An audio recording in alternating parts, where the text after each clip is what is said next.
যে সূরাটি নিয়ে আলোচনা করতে চাই এটি কোরআনুল কারীমের ৬৭ নাম্বার সূরা 67। এটি কোরআনুল কারীমের ২৯ নাম্বার পারার প্রথম সূরা। এখানে হয়তোবা ২-৪ জন হাফেজ সাহেব আছেন। এই সূরাতে কতগুলো আয়াত আছে? কয়টা?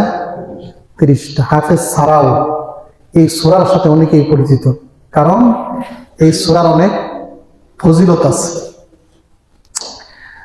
অনেকগুলো হাদিসের কিতাবে আসছে, যেমন তিরমিজিতে আসছে। আবু হুরায়রা রাদিয়াল্লাহু তাআলা আনহু বর্ণনা করেন, রাসূল সাল্লাল্লাহু আলাইহি ওয়াসাল্লাম বলছেন, এই সূরা আল মুলক, অর্থাৎ রাসূল সাল্লাল্লাহু আলাইহি ওয়াসাল্লাম বলছেন কোরআনুল কারীমে একটি সূরা আছে যেই সূরার আয়াত সংখ্যা ৩০। এই সূরা যে ব্যক্তি তেলাওয়াত করবে, অর্থাৎ এই সূরাকে বুঝে শুনে আয়ত্ত করে এই সূরা তেলাওয়াত করবে, প্রতিদিন কমপক্ষে শোয়ার সময় যদি তেলাওয়াত করে, রাসূল সাল্লাল্লাহু আলাইহি ওয়াসাল্লাম বলেন এই সূরা কিয়ামতের মাঠে আল্লাহর কাছে সুপারিশ করে ওই ব্যক্তিকে জান্নাতে পৌঁছাবেই। এই জন্য অনেক মুসলমান প্রতিদিন শোয়ার সময় এই সূরাটা তেলাওয়াত করে পরে ঘুমায়। এই আমলটা অনেকেই করে। এছাড়াও অন্যান্য হাদিসে আছে, অনেকগুলো দুর্বল হাদিসের মধ্যেও আছে।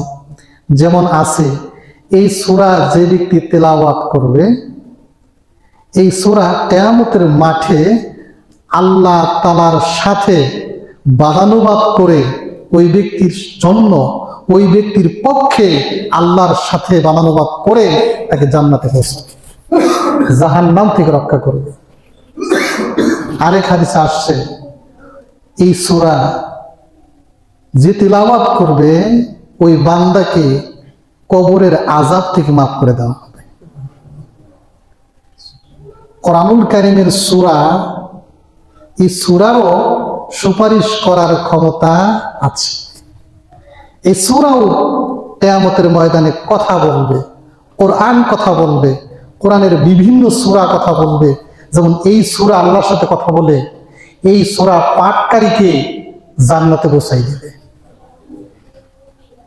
তো যাই হোক, এই সূরার বিষয়বস্তু কি, এখানে ৩০টা আয়াতের যে বিষয়বস্তু তা বলার আগে বলি, এই সূরাটা হচ্ছে মাক্কি সূরা। তার মানে রাসূল সাল্লাল্লাহু আলাইহি ওয়াসাল্লামের উপর কোরআনুল কারীমের কিছু সূরা নাজিল হয়েছে মাক্কি জিন্দেগিতে, কিছু সূরা নাজিল হয়েছে মাদানী জিন্দেগিতে। এই সূরা নাজিল হয়েছে মাক্কি জিন্দেগিতে, অর্থাৎ এটা মাক্কি সূরা। এই সূরার বিষয়বস্তু কেমন হতে পারে? আল্লাহ নবী সাল্লাল্লাহু আলাইহি ওয়াসাল্লাম যখন ইসলামের দাওয়াত দিতে লাগলেন মানুষের মাঝে, এই দাওয়াত দেওয়ার সময় যখন দাওয়াত দেওয়া শুরু করেছেন, তখন যাদের কাছে দাওয়াত পৌঁছাইছেন তারা কি খুব ভালো মানুষ ছিল না খারাপ মানুষ ছিল? অন্ধকারে নিমজ্জিত ছিল, জুলুমের মধ্যে নিমজ্জিত ছিল, জাহেলিয়াতের মধ্যে নিমজ্জিত ছিল। কোনো তাওহীদের আলো ছিল না, আল্লাহর একত্ববাদের কোনো আলো ছিল না, ইসলামের কোনো আলো ছিল না। কারণ দীর্ঘ সময় কোনো নবী না থাকাতে মানুষগুলো ধীরে ধীরে আল্লাহর দিন থেকে শিরকের পথে চলে গিয়েছে।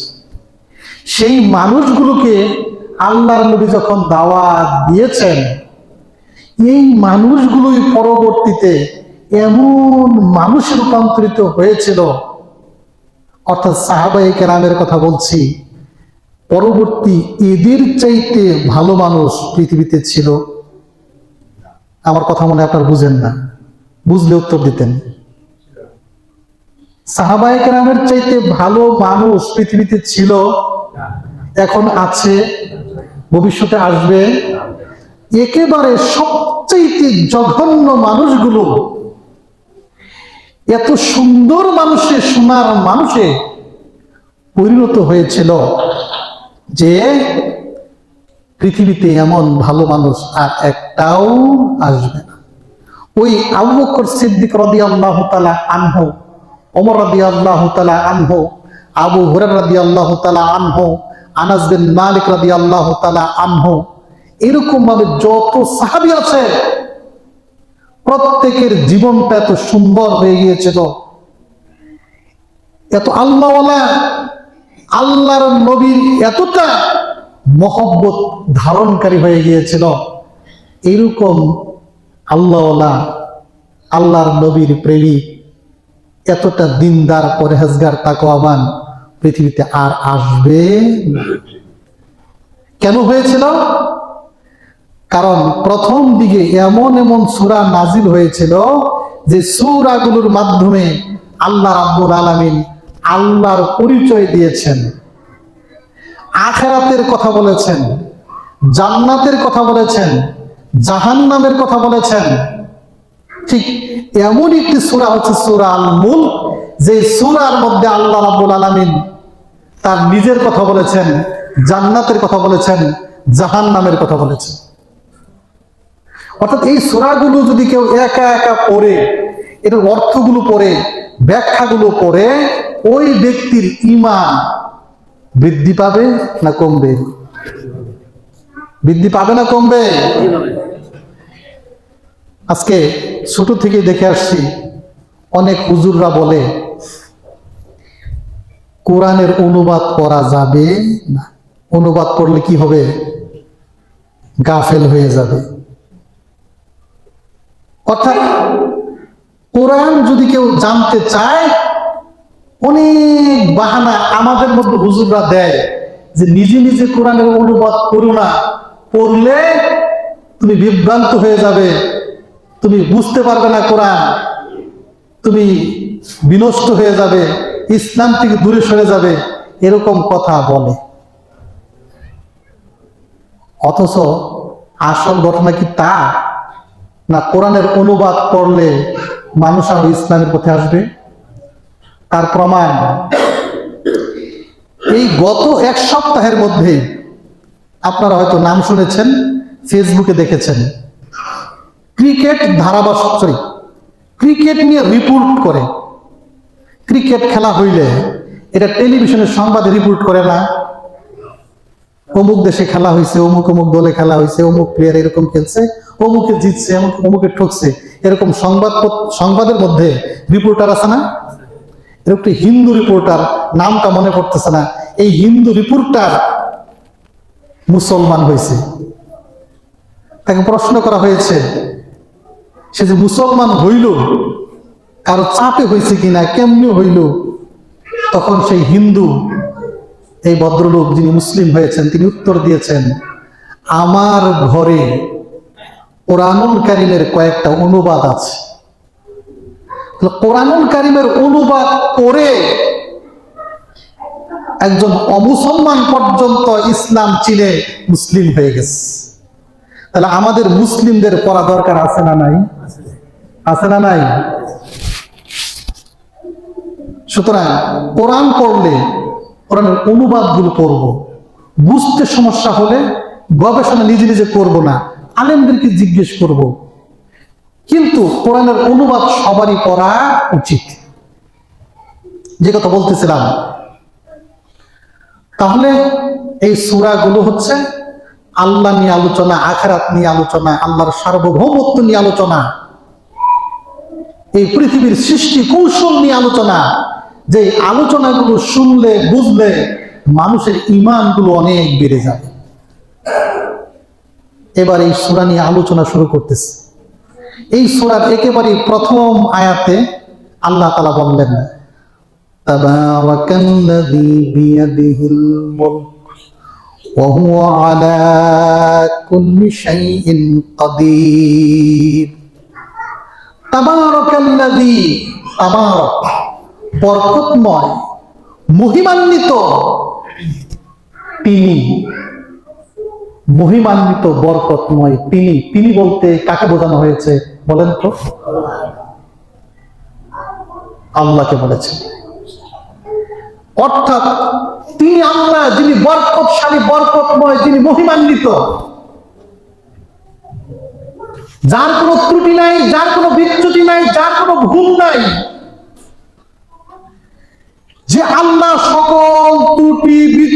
ভুল মুক্ত।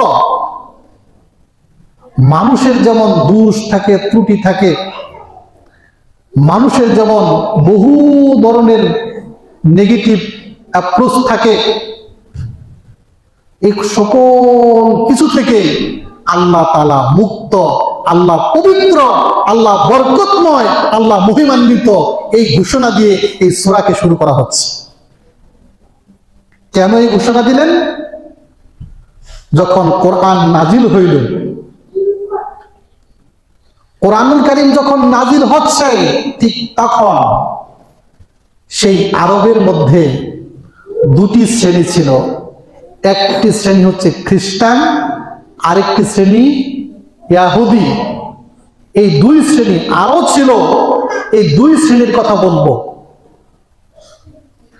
বর্তমানেও খ্রিস্টান আছে না নাই?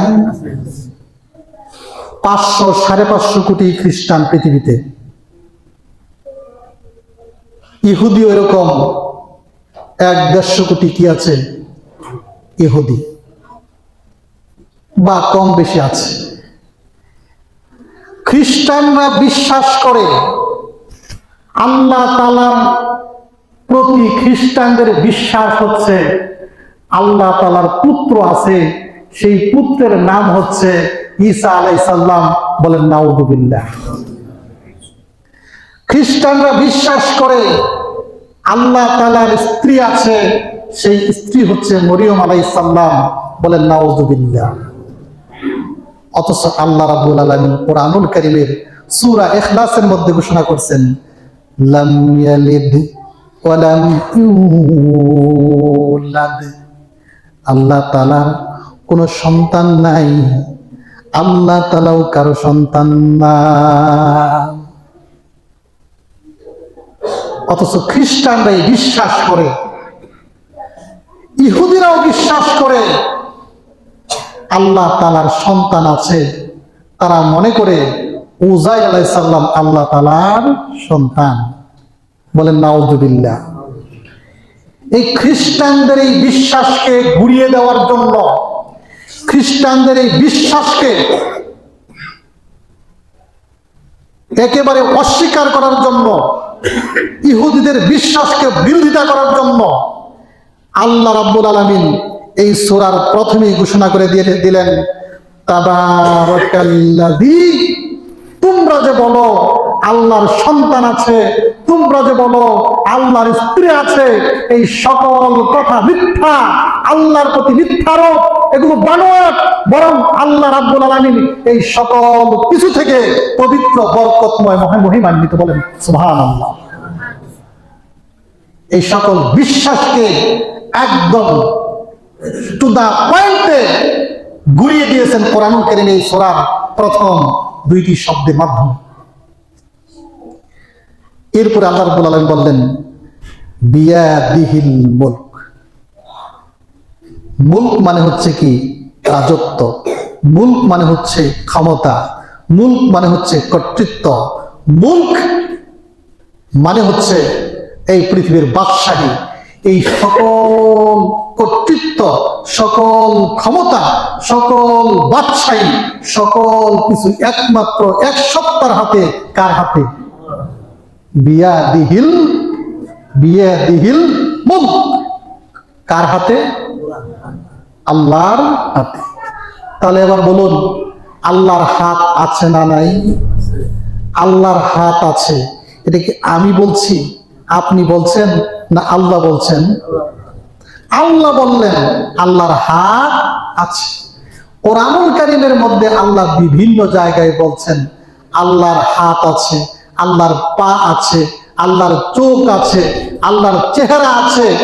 এই সকল আকৃতির কথাগুলো আল্লাহ নিজে বর্ণনা করেছেন। আল্লাহ তার নিজের সম্পর্কে বলেছেন। আল্লাহ নিজের সম্পর্কে যা বলবেন অবশ্যই তা সঠিক। আমি আপনি তার বিপরীত বললে সেটি কি সঠিক হবে না ভুল হবে? অথচ এখনো পর্যন্ত বিভিন্ন বই পুস্তকের মধ্যে, স্কুল কলেজের ইসলাম শিক্ষা বই, আবার মাদ্রাসার বইয়ের মধ্যে লেখা আছে, দাখিল মাদ্রাসার বইয়ে, এখন আছে কিনা জানি না, লেখা আছে আল্লাহ নিরাকার, মানে আল্লাহর কোনো আকার আকৃতি নাই, লেখা আছে। যারা বললো আল্লাহর কোনো আকার আকৃতি আকার নাই, আকৃতি নাই, যারা বললো আল্লাহর কোনো আকার নাই, আকৃতি নাই, তারা কি আল্লাহকে দেখেছে? আল্লাহ বললেন আমার আকার আছে, আমার হাত আছে, আমার পা আছে, আমার চোখ আছে, আমার চেহারা আছে। আল্লাহ নিজের সম্পর্কে যা বলে অবশ্যই অবশ্যই সেটাই সঠিক, অন্য কে কি বললো সেটা সঠিক হতে পারে না। বুঝাইতে পারছি কিনা কথাটা? তবে হ্যাঁ, আল্লাহর হাত কেমন আমরা জানি না, আল্লাহর পা আছে, পা কেমন তা আমরা জানি না, আল্লাহর চেহারা আছে, চেহারা কেমন তা আমরা জানি না। আল্লাহর হাত আছে এ কথা সত্য, কিন্তু মনে করা যাবে না আমাদের হাতের মতো, এটাও মনে করা যাবে না আমাদের হাতের মতো নয়, এটাও মনে করা যাবে না। আল্লাহর পা আছে, সেই পা আমাদের পায়ের মতো, এইটাও মনে করা যাবে না। আল্লাহর পা নেই, এটাও মনে করা যাবে না। আল্লাহর পা আছে, পা আমাদের মতো, এইটাও মনে করা যাবে না। পা আমাদের মতো নয়, এইটাও মনে করা যাবে না। পা কেমন জানেন কি? কথা কি বুঝাইতে পারছি কিনা? লাইসা কামিসলিহি শাই। আল্লাহ তাআলার হাত, পা, মুখ যা আছে আল্লাহ নিজেই জানেন কার মতো, এটা সৃষ্টির কোনো কিছুর মতোই মিলানো যাবে না। বিয়াদিহিল মুলক, সমস্ত ক্ষমতার মালিক কার হাতে? সমস্ত ক্ষমতার মালিকানা আল্লাহ তাআলার হাতে। খেয়াল করুন, কোরআনুল কারীমের সূরা আল ইমরান 26 নম্বর আয়াতের মধ্যে, 27 নম্বর আয়াতের মধ্যে আল্লাহ বলে দিয়েছেন, যা বলেছেন তা আমাদের মনে থাকে না, আমরা চোখ দিয়ে দেখি, দেখার পরও আমাদের বিশ্বাস হয় না। আল্লাহ বললেন, কুলিল্লাহুম্মা মালিকাল মুলক, হে নবী আপনি ঘোষণা করে দিন, আপনি গোটা পৃথিবীর মানুষদেরকে বলে দিন। আল্লাহ রাব্বুল আলামিন আল্লাহর নবীকে বললেন, হে আমার নবী আপনি পৃথিবীবাসীকে বলে দিন, পৃথিবীর মানুষের মাঝে ঘোষণা করে দিন, কুলিল্লাহুম্মা মালিকাল মুলক, গোটা বিশ্বের রাজত্ব, গোটা বিশ্বের মালিকানা একমাত্র কার হাতে? বলে দিন, জানিয়ে দিন। তুতিল মুলকা মান তাশা, আল্লাহ যদি ইচ্ছে করেন যে কোনো কাউকে এই পৃথিবীর মালিকানা দিতে পারেন, এই পৃথিবীর কর্তৃত্ব দিতে পারেন, এই পৃথিবীর বাদশাহী দিতে পারেন কে? পারেন না, পারেন না।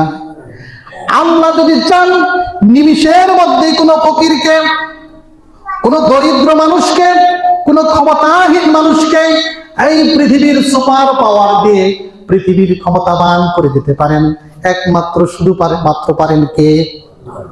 আল্লাহ। পারেন না, পারেন না। ওয়াতানজিউল মুলকা মিম্মান তাশা, আল্লাহ যদি চান নিমিষের মধ্যেই পৃথিবীর সবচাইতে বড় বাদশাহী ছিনিয়ে নিতে পারেন, পৃথিবীর রাজা বাদশাকে নিমিষের মধ্যেই ফকির করতে পারেন, পৃথিবীর নেতৃত্ব কর্তৃত্ব কেড়ে নিয়ে বড় বড় নেতাকে আল্লাহ রাব্বুল আলামিন গোলামে পরিণত করতে পারে। আল্লাহ দেখাইছে না, দেখাই নাই? ফিরাউনকেও ক্ষমতা দিয়েছিলেন, ফিরাউনও ক্ষমতা পেয়ে মনে করেছিল আমার কাছ থেকে ক্ষমতা কেউ কেড়ে নিতে পারবে না। তার ক্ষমতা টিকিয়ে রাখার জন্য রাজ্যের সকল পুরুষ মানুষকে হত্যা করেছিল, কোনো ছেলে সন্তান জন্ম হতে দেয় নাই। সর্বশেষ ঈসা আলাইহিস সালাম, সর্বশেষ মূসা আলাইহিস সালামকে তার অনুসারী সহ দৌড়িয়ে দেশ থেকে তাড়িয়ে দিয়েছিলেন।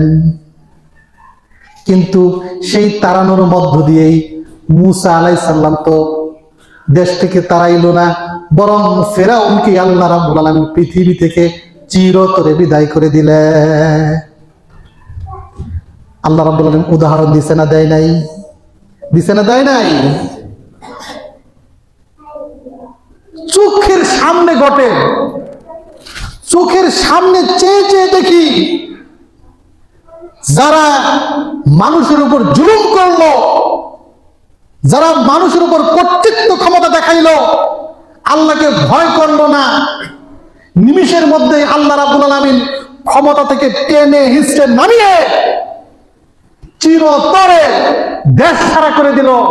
চোখের সামনে দেখলাম, দেখেও হুঁশ পায় না। আজকে এমন হচ্ছে, এরপরে যারা ক্ষমতায় আসবে আমার মনে হয় না এই থেকে শিক্ষা নিবে। আপনাদের কি মনে হয় শিক্ষা নিবে? মনে হয় নিবে? চোখের সামনে দেখছে না দেখে নাই? যে আল্লাহ ক্ষমতা কাকে ক্ষমতার থেকে নামাইছে, যে নিজে নিজে লিখে ফেলছে 41 সাল পর্যন্ত আমি ক্ষমতায় থাকবো। লিখছে না লেখে নাই? লিখছে না লেখে নাই? তার চাইতে সুপার পাওয়ার আর বাংলাদেশে কেউ দেখাইতে পারে নাই। সে তো ভাগছে, কিন্তু দুঃখজনক বিষয় হচ্ছে ওইটা থেকে আমরা শিক্ষা নিছি না নেই নাই? আমরা কি শিক্ষা নিছি? আমাদের কার্যক্রমে মনে হয় আমরা শিক্ষা নেই নাই। আল্লাহ রাব্বুল আলামিন বললেন তুলিজুল লাইলা ফিন নাহার, এর আগে বলছেন ওয়াতুইজ্জু মান তাশা ওয়াতুযিল্লু মান তাশা। আল্লাহ ইচ্ছে করলে যে কাউকে ইজ্জত দিতে পারেন, সম্মান দিতে পারেন। আল্লাহ ইচ্ছে করলে যে কাউকে বেইজ্জতি করতে পারেন, জিল্লতি করতে পারেন। চেয়ার দিলেই, ক্ষমতা দিলেই আল্লাহ রাব্বুল আলামিন সম্মান দিয়েছে, এটা বিশ্বাস করা যাবে না। অনেকেই হটকারী বক্তব্য দেয়, বলে একজন চেয়ারম্যান হয়েছে, বলে আল্লাহ যদি পছন্দ না করতো তাহলে কি আমাকে চেয়ারম্যানই দিত? আল্লাহ যদি পছন্দ না করতো তাহলে কি এমপি করে দিত? আল্লাহ যদি পছন্দ না করতো তাহলে কি আর প্রধানমন্ত্রী বানাইতো? আপনারা বলেন, এই ধরনের বক্তব্য দেয় না দেয় না? দেয় না দেয় না? তার মানে কি বোঝা যায় আল্লাহ ফেরাউনকে চেয়ার দিছিল না দেয় নাই? কথা বলেন না? ফেরাউনকে চেয়ার দিছে, আল্লাহ কি পছন্দ করে দিছে চেয়ার? ফেরাউনকে চেয়ার দিছে মানে কি ফেরাউনকে আল্লাহ পছন্দ করে? সুতরাং ক্ষমতা পাইলেই মনে করা যাবে না যে আল্লাহ তোমাকে পছন্দ করে।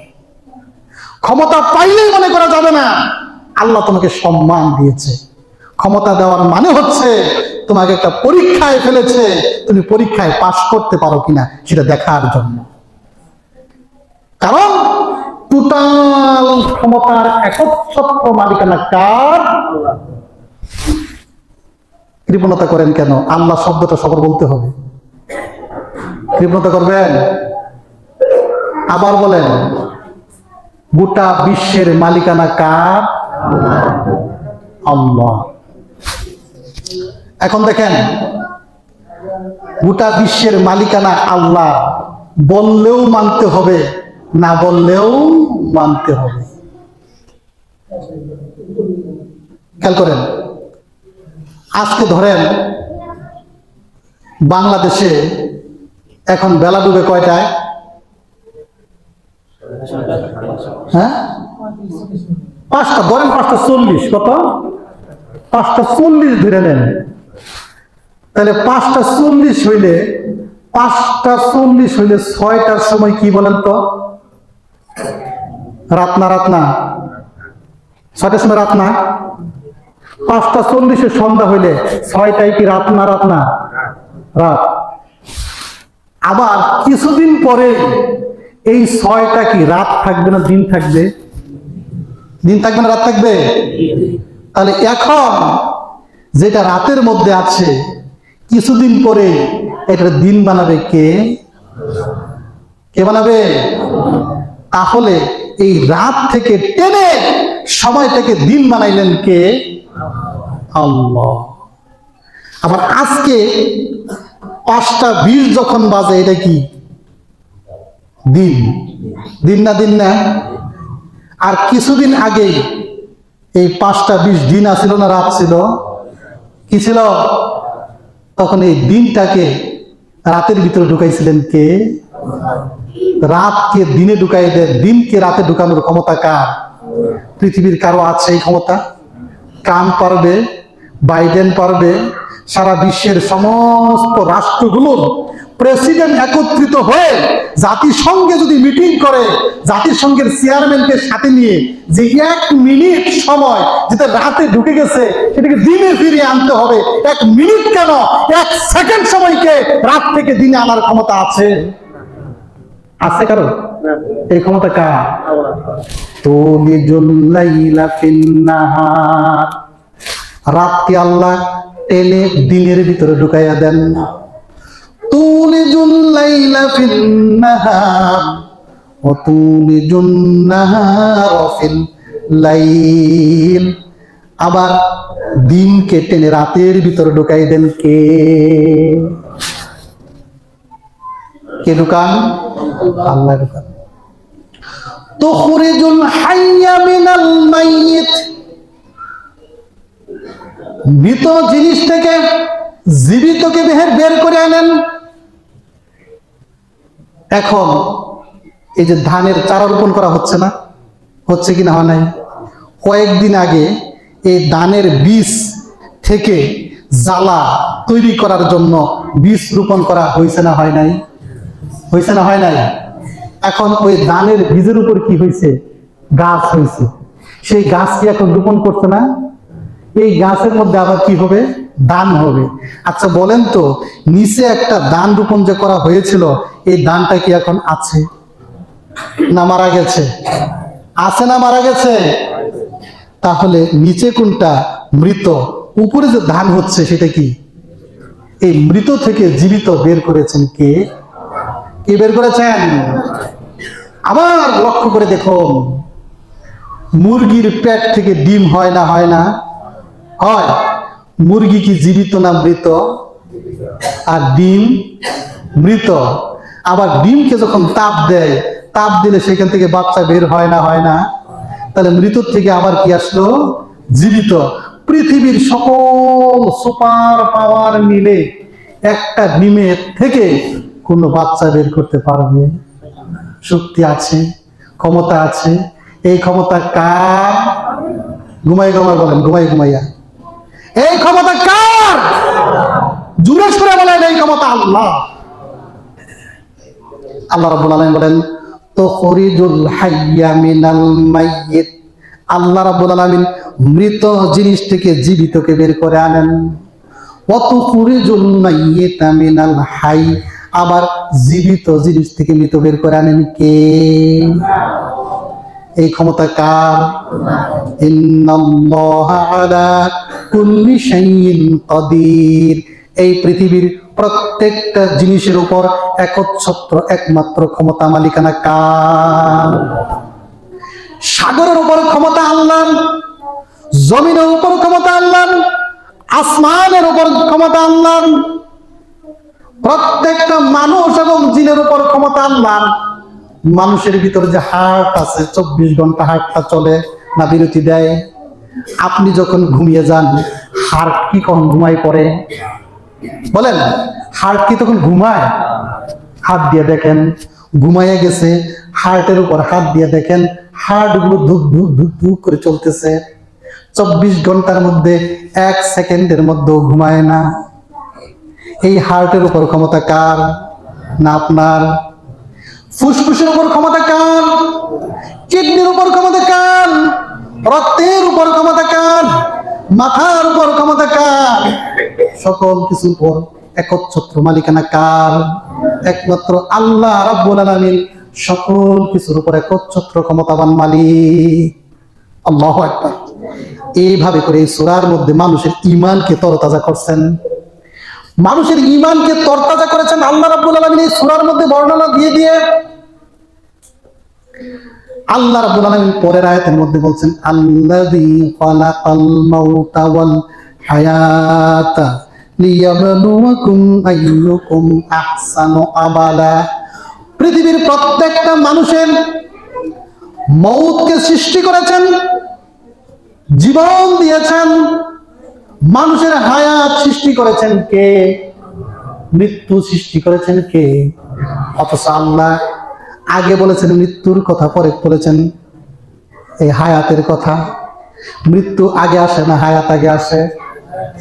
অথচ আল্লাহ কার কথা আগে বললেন?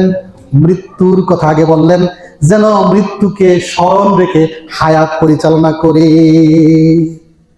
আবার বললেন এই জীবনটা আল্লাহ কেন দিয়েছেন? এই জীবনের শেষে মৃত্যু, মৃত্যুটাকে ফিক্সড করে দিয়ে এই জীবনটা আল্লাহ কেন দিলেন? আল্লাহ রাব্বুল আলামিন বললেন লিয়াবলুয়াকুম, এই স্বল্প সময়ের জিন্দেগি দিয়েছি, এই স্বল্প সময়ের জিন্দেগি দিয়েছি পরীক্ষা করার জন্য। এবার বলেন আমরা কি ক্লাসরুমে আছি না পরীক্ষার হলে আছি? আপনারা কথা বলেন না। আমরা কি ক্লাসরুমে আছি না পরীক্ষার হলে? 1 বছর নয়, 1 থেকে ক্লাস 10 পর্যন্ত 10 বছর পড়াশোনা করে যখন এসএসসি পরীক্ষা দিতে যায় আপনার সন্তান, এসএসসি পরীক্ষা দিতে গিয়া যখন বেঞ্চের মধ্যে বসে 3 ঘন্টা সময় পায়, বলেন কয় ঘন্টা? এই 3 ঘন্টা সময়তে কে কত দ্রুত লিখতে পারে, কত যত্ন করে লিখতে পারে, সময় যাতে নষ্ট না হয়, কোনো আলোচনা না হয়, পিন পতন নীরবতার মধ্যে 3 ঘন্টা একটানা লিখে লিখে পরীক্ষা দেয়, কথা ঠিক কিনা? আর যদি এমন কোন ছেলে ওইখানে যায় অথবা এমন কোন মেয়ে পরীক্ষা দিতে গিয়ে পরীক্ষার খাতায় না লিখে পকেটে করে 100 গ্রাম বাদাম নিয়ে গেছে, এই পকেটে 2টা আচার নিয়ে গেছে, একটু পরে পরে বাদাম একটু একটু খায়, আবার আচার খায়, আবার একজনের সাথে গল্প করে, এই পরীক্ষার্থী চালাক না বোকা? বলেন চালাক না বোকা? বোকা। ও আল্লাহর বান্দা, তোমাকে আমি বলতে চাই, আল্লাহ তোমাকে এই পরীক্ষার হলে পাঠিয়েছেন, এই পৃথিবীতে পরীক্ষার জন্য পাঠিয়েছেন, পরীক্ষা দেওয়ার জন্য পৃথিবীতে এসেছ। অথচ এই পৃথিবীতে এসে তুমি সকালবেলা ঘুম থেকে উঠলে কখন? যখন সূর্য উঠেছে। খেয়াল করে শুনুন, যখন সূর্য উঠেছে হুকুম ছিল সূর্যোদয়ের আগে উঠে আল্লাহর হুকুম 2 রাকাত ফরজ নামাজ, ফজর 2 রাকাত সুন্নত, 4 রাকাত পরে পরীক্ষার হলের কাজ শুরু করা। এই পরীক্ষার হলের কাজ শুরু করতে হবে ফজর নামাজের মাধ্যমে। কিন্তু পরীক্ষা তো শুরু হয়ে গেছে সুবহে সাদিকের পরে। আপনি তো ঘুমিয়ে রয়েছেন, ঘুম থেকে উঠলেন 8টার সময়, একটা ব্রাশ গুতাইতে গুতাইতে গুতাইতে গুতাইতে রাস্তার বাইরে ঘুরতে ঘুরতে ঘুরতে ঘুরতে 9টার সময় মুখ ধুয়ে নাস্তা খেয়ে একটু মোবাইল দেখে দেখে, ফেসবুক দেখে, ইউটিউব দেখে সময় কাটাইলেন, টেলিভিশনের সামনে বসে রইলেন। অথবা চাকরি যদি করেন চাকরি গেলেন, ব্যবসা করলে ব্যবসায় গেলেন, ব্যবসা করে করে তখন জোহর নামাজ মনে নাই, খেয়াল নাই, খেয়াল নাই। কিন্তু খাওয়ার কথা খেয়াল আছে না নাই? সুন্দর করে পরিপাটি হয়ে খাওয়া দাওয়া করলেন, আসর নামাজের খবর নাই, টেলিভিশনের সামনে বসে বসে সাজটাতে বসে বসে সিনেমা দেখলেন, সিনেমা দেখে দেখে মাগরিব নাই, ঈশা নাই, 10টা 12টার সময় বাসায় আসলেন। এখন বলেন আপনি একজন পরীক্ষার্থী, আপনি কি মনে রেখেছেন আপনি পরীক্ষার্থী না ভুলে গেছেন? কথা বলেন, মনে রেখেছেন না ভুলে গেছেন? আপনার দ্বারা কি পাস সম্ভব হবে? আপনি কি 80 নাম্বার পাবেন, 50 পাবেন, 33 পাবেন, 20 নম্বর পাবেন? পাবেন না। আল্লাহ সুবহানাহু ওয়া তাআলা আপনাকে পরীক্ষার জন্য পাঠাইছে, সেই পরীক্ষার কোনো খবর নাই। চাকরি চলতেছে, ব্যবসা চলতেছে, ঘোরাফেরা চলতেছে, টেলিভিশন চলতেছে, মোবাইল চলতেছে, সব কিছু চলতেছে। একদিন আপনার পরীক্ষার সময় শেষ হয়ে যাবে, আজরাইল আলাইহিস সালাম এসে যাবে। আপনাকে যখন রূহ ধরে টান দেওয়া হবে, পৃথিবী থেকে বিদায় নেবেন। বিদায় নেওয়ার পরে পরীক্ষার রেজাল্ট হয়ে যাবে, কবরের মধ্যেই রেজাল্ট দেওয়া শুরু হয়ে যাবে। যাবে না? যাবে না? যাবে না? যাবে না?